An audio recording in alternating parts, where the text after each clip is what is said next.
지난주에 다락방 정리를 하다가 정말 깜짝 놀랄 일이 있었어요. 오래된 상자 맨 밑에서 50년 전 제가 쓴 일기장을 발견한 거예요.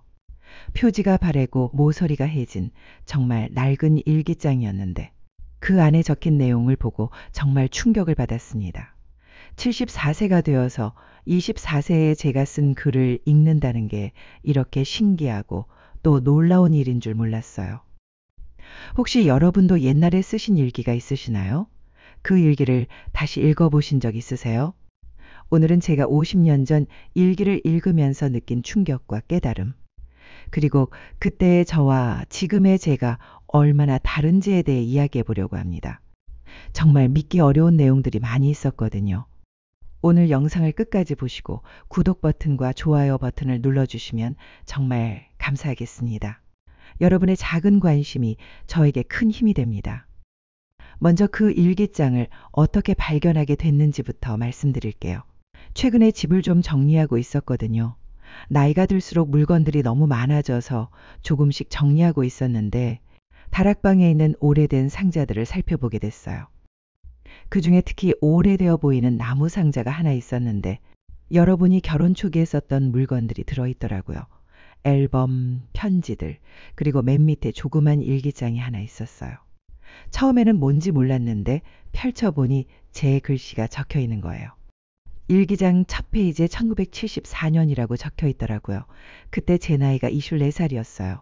결혼한 지 1년 된 새댁이었죠. 페이지를 넘기면서 읽어보는데 정말 깜짝 놀랐어요. 이게 정말 내가 쓴 글인가 싶을 정도로 생각과 고민들이 지금과는 완전히 달랐거든요. 가장 충격적이었던 건 그때 제가 얼마나 불안하고 걱정이 많았는지였어요. 지금 돌이켜보면 그때가 정말 행복한 시기였는데 당시에 저는 온갖 걱정으로 가득했더라고요. 예를 들어 1974년 3월 15일 일기에는 이런 내용이 적혀 있었어요. 남편이 오늘도 늦게 들어왔다. 혹시 나를 사랑하지 않는 건 아닐까? 다른 여자가 있는 건 아닐까? 이런 생각을 하는 내가 나쁜 건가? 어떻게 해야 좋은 아내가 될 수 있을까? 그 일기를 읽으면서 정말 눈물이 날 뻔했어요. 그때 남편은 새로 취직한 회사에서 열심히 일하느라 늦게 들어온 거였는데 제가 그렇게 불안해했다니 지금의 저라면 당연히 일 때문에 늦는 거지. 뭘 그렇게 걱정해라고 했을 텐데 그때는 정말 어렸나 봐요. 또 다른 충격적인 내용은 시댁 식구들에 대한 이야기였어요. 1974년 5월 20일 일기에는 시어머니가 오늘도 내가 하는 일에 이래라 저래라 하신다. 정말 답답하다. 언제까지 이렇게 눈치를 보며 살아야 할까? 친정에 가고 싶다라고 적혀 있더라고요. 그걸 읽으면서 정말 부끄러웠어요. 지금 생각해보니 시어머니는 저를 가르쳐 주시려고 그러신 거였는데 그때는 그게 간섭으로만 느껴졌나 봐요. 그리고 지금 제가 며느리들에게 혹시 그런 마음을 들게 하고 있는 건 아닌지 정말 반성하게 됐어요. 경제적인 걱정도 많이 적혀 있었어요. 1974년 7월 10일 일기에는 쌀값이 또 올랐다. 이번 달 생활비로 어떻게 버틸까? 남편 월급이 늘어나면 좋겠는데 혹시 내가 일을 해야 하는 건 아닐까? 하지만 결혼한 여자가 일을 하는 게 좋은 건가? 라고 적혀 있더라고요. 지금 보면 그때 우리가 얼마나 어려웠는지 새삼 느껴져요. 하지만 그 어려운 시절도 나름대로 행복했던 것 같아요. 일기 곳곳에 남편과의 소소한 행복들도 적혀 있거든요. 1974년 8월 14일 일기에는 오늘 남편이 갑자기 아이스크림을 사왔다. 비싸다고 평소에는 못 사 먹는데 둘이서 하나를 나눠 먹으면서 정말 행복했다. 이런 작은 것에도 이렇게 기뻐하는 내가 순진한 걸까라고 적혀 있어요. 그 부분을 읽으면서 정말 코끝이 찡했어요. 지금은 아이스크림 정도는 언제든지 사 먹을 수 있지만 그때는 그런 작은 것도 특별한 선물이었구나. 그리고 그런 작은 것에도 진짜 행복을 느꼈던 그때가 오히려 더 순수하고 아름다웠던 것 같아요. 아이에 대한 이야기도 많이 나와요. 그때는 아직 아이가 없었는데 아이를 갖고 싶어하는 마음과 동시에 걱정도 많았던 것 같아요. 1974년 10월 5일 일기에는 친구 영희가 임신했다는 소식을 들었다. 나도 아이를 가져야 할 텐데 과연 내가 좋은 엄마가 될 수 있을까? 아이를 제대로 키울 수 있을까? 무섭기도 하고 기대되기도 하고 라고 적혀 있어요. 지금 생각해 보니 그때가 정말 순수했던 것 같아요. 지금은 새 아이를 다 키우고 손자, 손녀들까지 보고 있는데 그때는 첫 아이를 갖는 것도 그렇게 큰 고민이었구나. 그리고 실제로 1년 후에 첫 아이를 가졌으니까 그 걱정들이 다 현실이 됐던 거죠. 가장 놀라웠던 건 제 꿈과 목표에 대한 이야기였어요. 1974년 12월 31일 그의 마지막 일기에 이런 내용이 적혀 있더라고요. 올 한 해도 지나간다. 내년에는 어떤 일들이 일어날까? 나는 어떤 사람이 되어 있을까? 꿈이 있긴 한데 여자가 꿈을 갖는 게 욕심일까? 그 다음에 적힌 내용이 정말 충격적이었어요. 사실 나는 글을 쓰고 싶다. 소설가가 되고 싶다. 하지만 결혼한 여자가 그런 꿈을 갖는 게 맞는 건가? 남편은 뭐라고 할까? 시어머니는 또 뭐라고 하실까? 그냥 마음속에만 간직하고 살아야 하는 건가? 그걸 읽는 순간 정말 눈물이 났어요. 24살의 제가 그런 꿈을 가지고 있었다니 전혀 기억나지 않았거든요. 그리고 그 꿈을 이루지 못한 채 50년이 지나버렸다는 사실이 너무 안타까웠어요. 하지만 동시에 이상한 기분도 들었어요. 지금 제가 유튜브를 통해서 이렇게 이야기를 하고 글을 쓰고 있는 것도 어떻게 보면 그때 꿈의 연장선이 아닐까 하는 생각이 들었거든요. 비록 소설가는 되지 못했지만 제 이야기를 사람들에게 전하고 있으니까요. 일기를 더 읽어보니 정말 다양한 이야기들이 나와요. 친구들과의 관계, 가족들과의 갈등, 사회에서 일어나는 일들에 대한 생각들. 그 모든 게 지금의 저와는 너무 달랐어요. 특히 여성의 역할에 대한 생각이 많이 바뀐 것 같아요. 1974년 당시에는 여자는 집에서 살림하는 게 당연하다.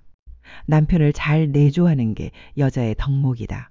이런 생각을 당연하게 여겼는데 지금은 그런 생각들이 얼마나 편견이었는지 알 수 있어요. 1975년 2월 14일 일기에는 오늘은 밸런타인데이다. 남편에게 무엇을 해줄까 고민했다. 여자가 남자에게 뭔가를 해주는 게 당연한 건가? 가끔은 나도 뭔가를 받고 싶은데 이런 생각을 하는 내가 이상한 걸까? 라고 적혀 있어요. 그걸 읽으면서 그때의 저도 나름대로 고민이 많았구나 하는 생각이 들었어요. 지금은 당연하게 여기는 성평등 의식이 그때는 정말 혁신적인 생각이었던 거죠. 아이를 낳고 나서의 일기들도 정말 흥미로웠어요. 1976년 첫 아이를 낳고 쓴 일기들을 보니 육아의 어려움과 기쁨이 그대로 느껴졌어요. 1976년 6월 20일 일기에는 아이가 밤에 자꾸 깬다. 정말 힘들다. 이렇게 육아가 어려운 줄 몰랐다. 다른 엄마들은 어떻게 하는 걸까? 내가 엄마 역할을 제대로 하고 있는 걸까? 가끔은 정말 도망가고 싶다라고 적혀 있어요. 지금 보니 그때나 지금이나 육아의 어려움은 똑같은 것 같아요. 며느리들이 육아 때문에 힘들어할 때 우리 때는 더 어려웠다라고 말하곤 했는데 사실 그때도 지금만큼 힘들었구나 하는 생각이 들었어요. 그리고 아이가 처음 엄마라고 불렀을 때의 감동도 생생하게 적혀 있었어요. 1976년 10월 15일 일기에는 오늘 처음으로 아이가 엄마라고 불렀다. 정말 믿을 수 없다. 내가 정말 엄마가 된 것 같다. 이런 기쁨이 있는 줄 몰랐다. 아무리 힘들어도 이 순간을 위해서라면 뭐든지 할 수 있을 것 같다라고 적혀 있어요. 그 부분을 읽으면서 정말 따뜻한 마음이 들었어요. 그때의 그 감동을 아직도 기억하거든요. 그리고 지금 손자 손녀들이 할머니라고 부를 때도 비슷한 기쁨을 느끼는 것 같아요. 시댁과의 관계에 대한 이야기도 계속 나와요. 처음에는 정말 힘들어했는데 시간이 지나면서 조금씩 적응해가는 모습도 보여요. 1977년 9월 3일 일기에는 시어머니가 오늘 아이를 봐주셨다. 처음에는 못 믿어했는데 생각보다 잘 돌봐주신다. 그리고 나에게도 수고 많다라고 말씀해 주셨다. 마음이 따뜻해졌다. 혹시 내가 시어머니를 오해하고 있었던 건 아닐까라고 적혀 있어요. 그걸 보면서 인간관계는 정말 시간이 필요하구나 하는 생각이 들었어요. 처음에는 서로를 이해하지 못해서 갈등이 있었지만 시간이 지나면서 서로를 이해하게 된 거죠. 경제적인 상황도 점점 나아지는 모습이 보여요. 1978년 5월 7일 일기에는 남편 월급이 올랐다. 이제 조금 여유가 생길 것 같다. 아이에게 좋은 옷도 사주고 가끔은 외식도 할 수 있을 것 같다. 정말 기쁘다라고 적혀 있어요. 지금 생각해보니 그때가 우리나라 경제가 성장하던 시기였잖아요. 개인적으로도 경제적으로 조금씩 나아지고 있었고 나라 전체도 발전하고 있었던 시기였죠. 그런 시대적 배경도 일기를 통해서 느낄 수 있었어요. 가장 놀라웠던 건 사회 문제에 대한 관심이었어요. 1979년 10월 26일 일기에는 대통령이 돌아가셨다는 뉴스를 들었다. 정말 충격적이다. 앞으로 나라가 어떻게 될까? 아이의 미래가 걱정된다라고 적혀 있어요. 그때는 정말 격동의 시기였죠. 지금은 역사로 배우는 일들을 그때는 실시간으로 경험하고 있었구나 하는 생각이 들었어요. 그리고 그런 큰 사건들 속에서도 일상을 살아가던 평범한 사람들의 마음을 엿볼 수 있어서 의미가 깊었어요. 둘째 아이를 낳았을 때의 이야기도 나와요. 1980년 3월 12일 일기에는 둘째를 낳았다. 이번에는 딸이다. 정말 예쁘다. 하지만 육아가 2배로 힘들어질 것 같다. 첫째도 돌봐야 하고 둘째도 돌봐야 하고 과연 잘할 수 있을까라고 적혀 있어요. 그때 저도 지금의 젊은 엄마들과 비슷한 고민을 했구나 하는 생각이 들었어요. 육아의 어려움은 시대를 초월하는 것 같아요. 특히 인상 깊었던 건 꿈에 대한 이야기가 계속 나온다는 거예요. 아이를 키우면서도 글쓰기에 대한 꿈을 완전히 포기하지는 않았더라고요. 1981년 7월 18일 일기에는 오늘 아이들이 낮잠을 자는 동안 짧은 글을 하나 써봤다. 별거 아닌 내용이지만 글을 쓰는 동안은 정말 행복했다. 언젠가는 내 글을 다른 사람들이 읽을 수 있는 날이 올까라고 적혀 있어요. 그걸 읽으면서 정말 기뻤어요. 지금 제가 이렇게 유튜브를 통해서 많은 분들과 소통하고 있는 게 그때 꿈의 실현이 아닐까 하는 생각이 들었거든요. 비록 50년이 걸렸지만 결국 그 꿈을 이룬 거죠. 아이들이 자라가는 과정도 상세하게 기록되어 있어요. 첫 걸음, 첫 말, 첫 등교.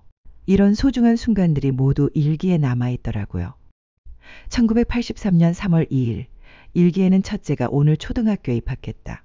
정말 대견하면서도 걱정된다. 학교에서 잘 적응할까? 친구들과 잘 지낼까? 공부는 따라갈 수 있을까라고 적혀 있어요. 지금 보니 그때나 지금이나 부모의 마음은 똑같은 것 같아요.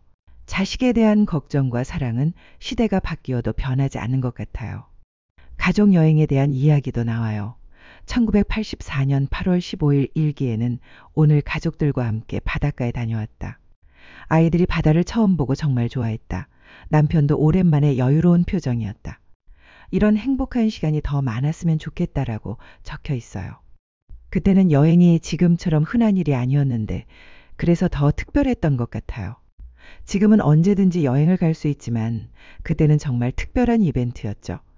일기를 읽다 보니 제가 어떻게 변해왔는지도 알 수 있었어요. 처음에는 정말 어리고 불안하고 걱정이 많았는데 시간이 지나면서 점점 성숙해지고 자신감도 생기는 모습이 보였어요. 1985년 12월 31일 일기에는 올해로 결혼한 지 12년이 됐다. 처음에는 모든 게 어렵고 힘들었는데 이제는 조금 자신감이 생긴다. 아이들도 건강하게 잘 자라고 있고 남편과의 관계도 안정적이다. 내년에는 어떤 일들이 기다리고 있을까라고 적혀 있어요.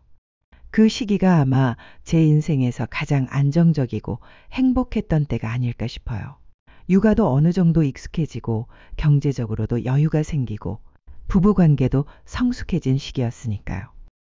하지만 일기는 1986년에서 끝나요. 아마 그 이후로는 너무 바빠서 일기를 쓸 시간이 없었던 것 같아요. 셋째 아이도 태어났고 아이들 교육에도 더 신경 써야 했으니까요. 전체적으로 일기를 읽으면서 가장 놀라웠던 건 그때의 저와 지금의 제가 연결되어 있다는 느낌이었어요. 비록 50년이라는 긴 시간이 흘렀지만 근본적인 성격이나 가치관은 크게 변하지 않았더라고요. 예를 들어 가족을 사랑하는 마음, 성실하게 살려는 의지, 꿈을 포기하지 않는 마음, 이런 것들은 지금도 똑같아요. 다만 표현하는 방식이나 우선순위가 조금 바뀐 것 같아요. 그리고 그때의 고민들을 보면서 그때는 왜 그런 걸 그렇게 심각하게 생각했을까 하는 것들도 많았어요. 지금 보면 별거 아닌 일들인데 그때는 정말 큰 문제로 여겼더라고요. 반대로 그때는 별로 중요하게 생각하지 않았는데 지금 보니 정말 소중했던 것들도 있었어요. 예를 들어 남편과 함께 보낸 소소한 시간들, 아이들의 작은 성장 순간들, 이런 것들이 얼마나 귀중한지 그때는 몰랐던 것 같아요. 일기를 읽으면서 깨달은 또 다른 점은 시간의 힘이었어요. 그때는 해결될 것 같지 않았던 문제들도 시간이 지나면서 자연스럽게 해결됐더라고요. 그리고 그때는 끝날 것 같지 않았던 힘든 시기들도 지나고 보니 추억이 됐어요. 특히 시댁과의 갈등, 경제적인 어려움, 육아의 스트레스. 이런 것들이 그때는 정말 큰 문제였는데 지금 보니 모두 지나간 일이 됐어요. 그리고 그런 경험들이 저를 더 성숙하게 만들어준 것 같아요. 일기를 읽고 나서 남편에게도 보여줬어요. 남편도 정말 신기해하면서 그때 생각이 난다고 하더라고요. 그리고 그때는 우리가 정말 어렸구나라고 하면서 웃었어요. 아이들에게도 일기 내용을 일부 들려줬어요. 특히 아이들이 어렸을 때 제가 얼마나 걱정했는지, 얼마나 사랑했는지를 보여주니까 정말 감동해 하더라고요. 엄마가 우리를 이렇게 생각하고 계셨구나라고 하면서요. 손자, 손녀들에게도 할머니가 젊었을 때는 이랬단다라고 이야기해 주니까 신기해 하더라고요. 할머니도 젊었을 때가 있었다는 걸 새삼 깨닫는 것 같았어요. 이 일기를 발견한 후로 제 인생을 다시 돌아보게 됐어요. 그리고 앞으로 남은 시간을 어떻게 보낼지에 대해서도 많은 생각을 하게 됐어요. 가장 큰 깨달음은 꿈을 포기하지 않는 게 중요하다는 거였어요. 24살 때 소설가가 되고 싶다던 꿈이 74살이 되어서 유튜브를 통해 이루어지고 있잖아요. 물론 형태는 다르지만 본질적으로는 사람들에게 이야기를 전하고 싶었던 꿈이 실현된 거죠. 그래서 지금도 새로운 꿈을 꾸고 있어요. 언젠가는 제 경험담을 책으로도 써보고 싶고 더 많은 사람들과 소통하고 싶어요. 나이가 들었다고 해서 꿈을 포기할 필요는 없다는 걸 깨달았어요. 또 다른 깨달음은 현재를 소중히 여기는 게 중요하다는 거였어요. 일기를 보니 그때는 미래에 대한 걱정이나 과거에 대한 후회로 가득했는데 정작 그 순간순간의 소중함은 놓치고 있었더라고요. 지금은 매 순간을 더 의식적으로 즐기려고 노력하고 있어요. 남편과 함께하는 시간, 자식들과 손자, 손녀들과 보내는 시간, 친구들과의 만남. 이런 평범한 일상이 얼마나 소중한지 알기 때문이에요. 그리고 일기를 다시 쓰기 시작했어요. 50년 만에 다시 시작한 거죠. 이번에는 74세 할머니가 쓰는 일기예요. 50년 후에 제가 혹시 살아있다면 124세가 되겠네요. 그건 불가능하겠지만 혹시 제 후손들이 이 일기를 발견한다면 어떨까 하는 생각으로 쓰고 있어요. 새로 쓰는 일기에는 예전과는 다른 내용들이 담겨 있어요. 예전에는 불안과 걱정이 많았다면 지금은 감사와 만족이 더 많아요. 물론 나이가 들면서 생기는 새로운 걱정들도 있지만 전체적으로는 훨씬 평안한 마음으로 살고 있어요. 예를 들어 최근 일기에는 오늘 손자가 할머니한테 안겨서 할머니 사랑해 라고 했다. 50년 전 내 아이가 처음 엄마라고 했을 때와 비슷한 감동이었다. 이런 순간들이 인생의 진짜 보석이구나 라고 적었어요. 또는 오늘 남편과 함께 산책을 했다. 50년 전에는 남편이 늦게 들어오면 불안해했는데 지금은 함께 걸을 수 있다는 것만으로도 감사하다. 시간이 이렇게 많은 걸 바꿔 놓는구나 라고 적기도 했어요. 50년 전 일기와 지금 일기를 비교해 보면 정말 흥미로워요. 같은 사람이 쓴 글인데 관점이 완전히 달라요. 예전에는 가져야 할 것들에 집중했다면 지금은 가지고 있는 것들에 감사해요. 그리고 50년 전에는 다른 사람들의 시선을 많이 의식했어요. 시어머니가 뭐라고 하실까? 이웃들이 어떻게 생각할까? 남편이 좋아할까? 이런 걱정들로 가득했죠. 하지만 지금은 나 자신의 마음이 가장 중요하다는 걸 알아요. 최근 일기의 나이가 들수록 다른 사람의 눈치를 볼 필요가 없다는 걸 깨닫는다. 내가 행복하고 가족이 건강하면 그것으로 충분하다라고 적었던 것처럼요. 일기를 읽으면서 또 하나 놀라웠던 건 그때의 고민들이 지금의 젊은 세대들과 비슷하다는 거였어요. 경제적 걱정, 육아 스트레스, 인간관계의 어려움, 꿈과 현실 사이의 갈등. 이런 것들은 시대를 초월하는 것 같아요. 그래서 요즘 젊은 분들이 고민을 털어놓으시면 더 잘 이해할 수 있게 됐어요. 저도 그런 고민을 했었어요. 제 일기에도 똑같은 내용이 적혀 있거든요. 라고 말해드릴 수 있어서 더 공감대를 형성할 수 있어요. 특히 며느리들과의 관계에서도 도움이 됐어요. 제가 새댁이었을 때의 마음을 일기를 통해 다시 떠올리니까 며느리들의 심정을 더 잘 이해할 수 있게 됐어요. 그래서 예전보다 훨씬 배려심 있게 대할 수 있게 됐고요. 최근에 큰 며느리에게 엄마도 시집살이 할 때 많이 힘들었어. 그 마음 충분히 이해해 라고 말해줬더니 정말 고마워하더라고요. 그리고 어머니께서 그렇게 말씀해 주시니까 마음이 편해져요 라고 하더라고요. 일기를 발견한 후에 가족들과의 관계도 더 좋아졌어요. 아이들에게 어릴 때 제가 얼마나 사랑했는지, 얼마나 걱정했는지를 구체적으로 보여줄 수 있어서 더 가까워진 것 같아요. 큰아들은 엄마가 저를 이렇게 생각하고 계셨구나. 몰랐어요 라고 하면서 눈물을 글썽이더라고요. 그리고 그 후로 안부 전화를 더 자주 하게 됐어요. 둘째 딸도 엄마의 젊은 시절을 알게 되니까 더 이해가 돼요. 엄마도 저희와 같은 고민을 하셨구나 라고 하면서 자기 고민들을 더 많이 털어놓게 됐어요. 셋째는 아직 일기에 많이 등장하지 않아서 아쉬워했는데 너는 1987년에 태어났으니까. 그 이후 일기가 있었다면 너 이야기가 가득했을 거야 라고 말해줬어요. 손자 손녀들에게는 할머니의 젊은 시절 이야기가 정말 신기한가 봐요. 할머니도 우리처럼 어렸을 때가 있었어요? 라고 물어보기도 하고 할머니가 젊었을 때 사진 보여주세요 라고 하기도 해요. 그래서 일기와 함께 그때 찍었던 오래된 사진들도 보여주면서 할머니도 너희들처럼 젊었을 때가 있었단다라고 이야기해주고 있어요. 친구들에게도 일기 이야기를 했더니 모두 신기해 하더라고요. 그리고 자기들도 혹시 오래된 일기나 편지가 있는지 찾아보겠다고 하더라고요.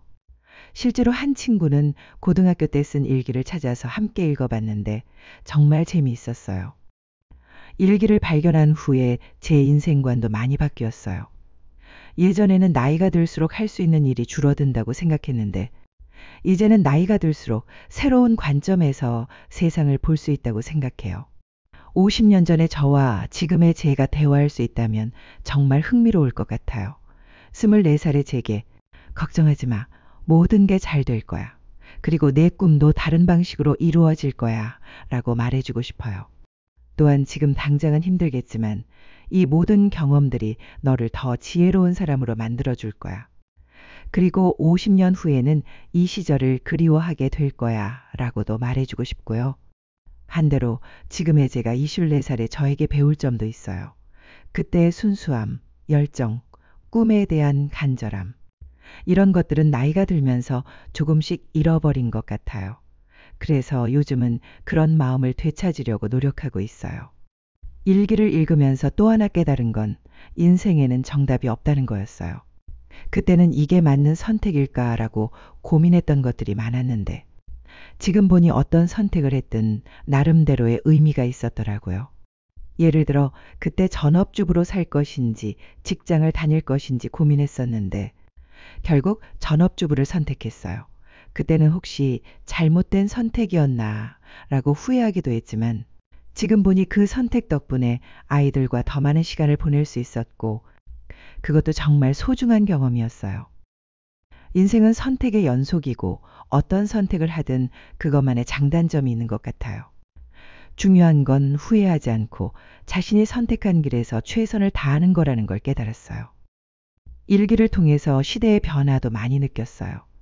50년 전에는 상상도 못했던 것들이 지금은 일상이 됐어요. 스마트폰, 인터넷, 유튜브 이런 것들이 제 삶을 얼마나 바꿔놓았는지 몰라요.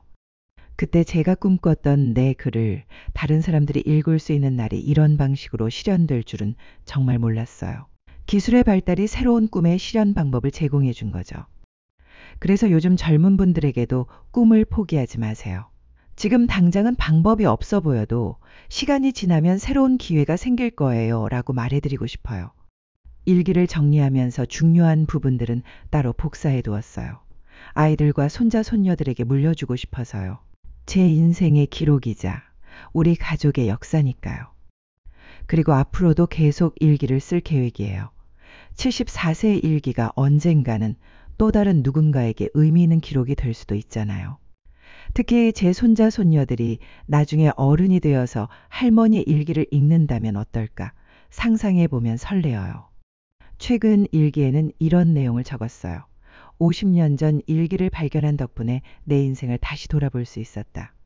그리고 꿈을 포기하지 않은 덕분에 74세에도 새로운 도전을 할 수 있다.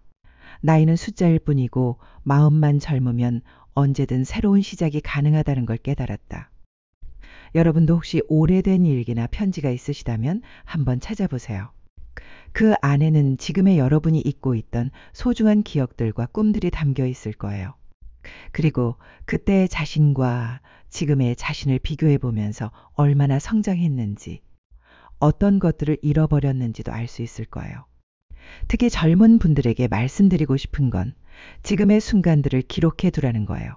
지금은 별거 아닌 것 같아도 시간이 지나면 정말 소중한 추억이 될 거예요. 그리고 지금의 꿈과 고민들도 적어두세요. 나중에 읽어보면 정말 재미있을 거예요. 그리고 나이가 드신 분들께는 과거를 그리워하기만 하지 말고 그때 열정과 꿈을 지금도 이어가시라고 말씀드리고 싶어요. 늦었다고 생각하지 마세요. 저처럼 74세에도 새로운 도전을 할 수 있어요. 일기를 발견한 덕분에 제 인생이 정말 풍요로워졌어요. 과거와 현재가 연결되는 느낌이고 미래에 대한 희망도 생겼어요. 그리고 무엇보다 제 자신을 더 깊이 이해하게 됐어요. 앞으로도 이 소중한 일기와 함께 남은 인생을 더욱 의미 있게 살아가고 싶어요. 그리고 언젠가 또 다른 누군가가 제 일기를 읽고 위로받고 힘을 얻을 수 있다면 정말 좋겠어요. 인생은 정말 신기한 것 같아요. 50년 전에 적은 몇 줄의 글이 지금의 저에게 이렇게 큰 감동과 깨달음을 주다니. 글의 힘, 기록의 힘이 얼마나 대단한지 새삼 느꼈어요. 여러분도 오늘부터라도 일기를 써보시는 건 어떨까요? 거창한 내용이 아니어도 좋아요. 오늘 있었던 일, 느낀 점, 작은 행복들, 이런 것들을 적어두시면 나중에 정말 소중한 기억이 될 거예요. 그리고 지금 여러분이 가지고 계신 꿈들도 포기하지 마세요. 제가 24살 때 꿨던 꿈이 74살에 다른 방식으로 이루어진 것처럼 여러분의 꿈도 언젠가는 꼭 이루어질 거예요. 오늘 영상을 보며 여러분은 어떤 생각이 드셨나요? 여러분의 경험과 생각을 댓글로 나눠주세요. 여러분의 이야기가 누군가에게 큰 위로와 깨달음이 될 것입니다. 오늘 영상이 도움이 되셨다면 소중한 분들께 공유해 주시고 구독과 좋아요로 저를 응원해 주세요. 여러분과의 소중한 연결이 저에게 큰 힘이 됩니다. 오늘도 행복한 하루 되세요. 이상으로 나의 마음 노트였습니다.